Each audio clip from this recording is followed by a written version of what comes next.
Hey, today we are going to show you 2 fun crafts that you can do with your kids. MaryRenee Lemberg is the multitasking mom, and she joins us with some creative ideas. MaryRenee, so nice to be with you again. So great to be here again. Thank you guys so much for having me back. Now, these are finger paints, watercolors. Parents use them with their kids, but you can actually make them at home yourself. You can, absolutely. They don't. You don't always have them on hand, or if you do, they might have gotten old or they're crusted. And it's actually a lot less expensive too to just make them on your own, and you know what's going in them. I have a 20-month-old and I have a 4-year-old. My 20-month-old, everything goes in her mouth. I'd love to introduce her to finger paints, but I can't with the regular ones because I don't know what's in them. Yes. What are in the homemade ones are just simple ingredients right from your pantry. You have white vinegar, you have cornstarch, you have baking soda, salt, sugar. You would mix it up on your stove. It'll come, because you're adding the cornstarch, it'll come to a very gel-like state, and as soon as it does that, you pull it off, cool it down, add whatever fun colors you want to, and then put them into resealable containers.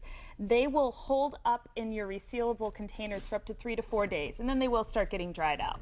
Okay, they don't last that long, but they don't. But I have to say too, it's good that they are non-toxic because they look yummy. I know. I saw you eyeing it earlier. It's like might have thought it was food. It is, and the colors are super vibrant, really super vibrant. So as a 20-month-old, I can imagine. Yeah, and my tip is you can spend a lot of money on the actual finger paint paper, which is like, it's $10 for like 8 sheets or 9 sheets. Yeah, it's expensive.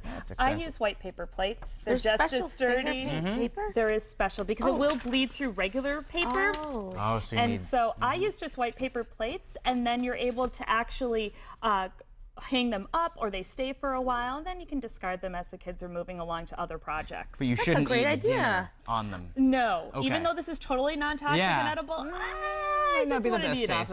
of it. I don't blame you. Another one that you can make at home, which is very simple as well, just a tip that I have is when I know that it's going to be colder weather or a rainy day coming up, the night before I will whip up homemade watercolors. Now, how do you do that? They are cornstarch again, corn syrup, baking soda, and sugar. And it'll come into this really crumbly paste. Divide it into however many colors. I did a little like food chemistry and made orange and green and purple as well. And then I leave it in the mini muffin tin so that you can put your water on the end.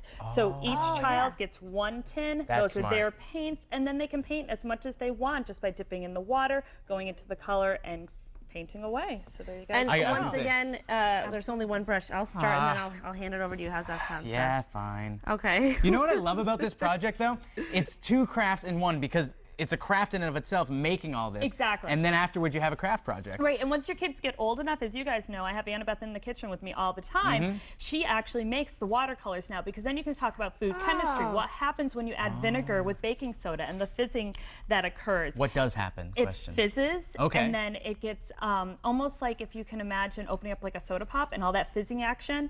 It's the same idea. It's the same reason why you would use like baking soda on your teeth, because it gives that fizzing and cleans them. It's the same idea. And then once that happens, you add the cornstarch and your corn syrup, and it turns into a paste. So for her to see that progression and see how it's going is a really neat process for her as well. And then if you really want to, I get into the whole color combinations for her. So you have your basic colors, red, yellow, and blue. Now let's make our secondary colors of purple, orange, and green. And how does that happen? And how can we have the proportions correct in order for that to happen? This is good too, because in case you do eat this, that's okay. I'm all about eating. I suppose. I guess I'll share now. No, I want to share with everybody else. I think we have a young Picasso on our hands right here, folks. Let's check out this. I was starting off with the sky. I wasn't done. I had to get we to can the add tree. Them together. Oh, there we go. And now it's one. It goes to the sky. Oh, there we go. Okay, see that? Or flip it over and it's the ocean. I have a lot in mind. Pretty impressive lady. Get there. Pretty impressive lady. These are great ideas. Thank you. Thanks so much for sharing them. Thank you very much. And of course, we always love to say hi to your 2 little girls. Absolutely. They're so Hello, beautiful. my darlings. Hey. Hi. And for this segment and so many more, you can always go to mymassappeal.com later today. Now it's your